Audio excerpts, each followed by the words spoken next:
ناظرین و سامعین السلام علیکم ورحمۃ اللہ وبرکاتہ۔ جیسا کہ ہمارے تمام ہی محبین اس وقت ہمیں دیکھ رہے ہیں، اس وقت ہم مرکزی ادارہ دارالعلوم قریشیہ شری بارہمولہ میں تشریف رکھے ہوئے ہیں، اور یہ ایک ہمارا مادری ادارہ ہے۔ تقریباً 2004 میں ہم یہاں پہ زیر تعلیم تھے۔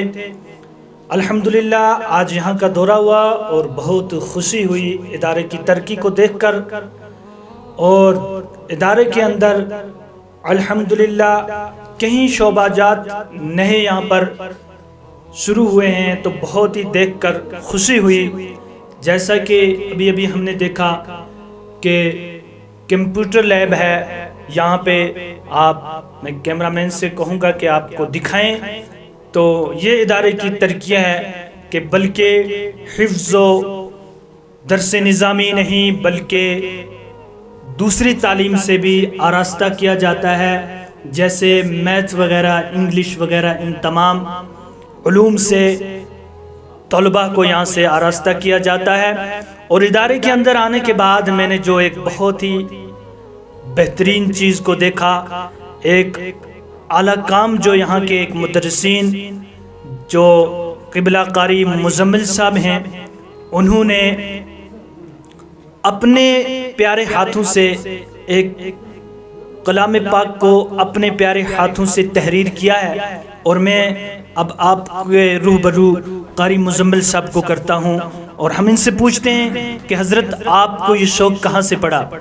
السلام علیکم ورحمۃ اللہ وبرکاتہ۔ وعلیکم السلام ورحمۃ اللہ تعالی وبرکاتہ۔ قاری صاحب، جب ہم ادارے کے اندر آئے تو جب ہم نے سنا کہ قاری صاحب نے تقریباً 2.5 مہینے کے اندر اس قرآن پاک کو تحریر کیا۔ جی بالکل۔ قاری صاحب، آپ کو یہ شوق اور ذوق کیسے پڑا اس قرآن پاک کو اپنے ہاتھوں سے تحریر کرنے کا؟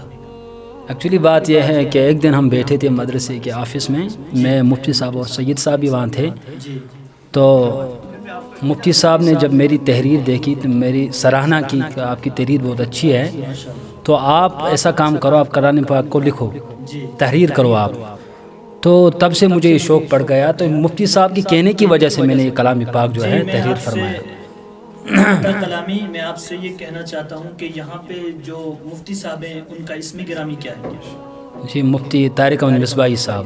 ماشاءاللہ، سبحان اللہ۔ انہوں نے آپ سے یہ بات کہی تو جی آپ کے بالکل، ذہن میں یہ بات بیٹھ گئی؟ جی بالکل بالکل، انہوں نے مجھے اس لائق سمجھا آپ کر سکتے ہو مزمل صاحب، تو میں نے یہ تحریر کیا پھر۔ الحمدللہ، یہ قرآن پاک ہے۔ میں اپنے ناظرین کو دکھانا چاہتا ہوں کہ یہ آپ دیکھیے کہ یہ قرآن پاک جو ہے ان قاری صاحب نے الحمدللہ اپنے ہاتھوں سے تحریر کیا ہے۔ میرے عزیز، یہ دیکھیے کہ یہ اتنا پیارا قرآن پاک انہوں نے اپنے ہاتھوں سے الحمدللہ اس قرآن پاک کو تحریر کیا ہے۔ جیسا کہ آپ دیکھ رہے ہیں شروع میں سورہ فاتحہ الحمدللہ، اسی طرح آپ دیکھیے سورہ بقرہ، اور یہ دیکھیے الحمدللہ یہ قاری صاحب نے اپنے ہاتھوں سے اس قرآن پاک کو تقریباً 2.5 مہینے کے اندر۔ لیکن قاری صاحب، میں نے ایک چیز دیکھی اس آپ کی اس قرآن پاک میں کہ آپ نے اس کو 3 جلدوں میں، کس وجہ سے اس کو ایک ہی جلد میں نہیں لیکن آپ نے 3 جلدوں میں اس کو اکٹھا کیا؟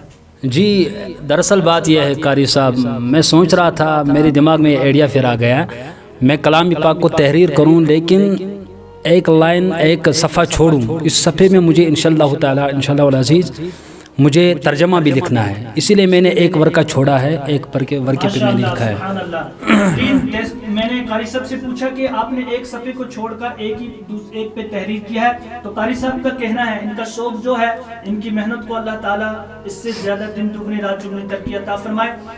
قاری صاحب کا کہنا ہے کہ یہ جو پیج خالی ہے اس میں میں ترجمہ لکھوں گا۔ الحمدللہ، ماشاءاللہ۔ میں اپنے ناظرین سے ضرور کہوں گا کہ قاری صاحب کی سراہنا کے لیے کمنٹ کے اندر ضرور سبحان اللہ، ماشاءاللہ لکھیں۔ قاری صاحب نے یہ اپنے ہاتھوں سے تحریر کیا ہے۔ میرے عزیز، جس ادارے کے اندر ہم بیٹھے ہوئے ہیں، اس ادارے کو ہم یہی دعا کریں گے اللہ رب العزت کی بارگاہ میں کہ اللہ رب العزت اس ادارے کو دن دگنی رات چگنی ترقی عطا فرمائے۔ رب کعبہ اس میں پڑھنے والے طلباء اور یہاں کے اساتذہ کرام کی محنت کو اللہ رب العزت اپنی بارگاہ میں قبول فرمائے۔ وآخر دعوانا الحمدللہ۔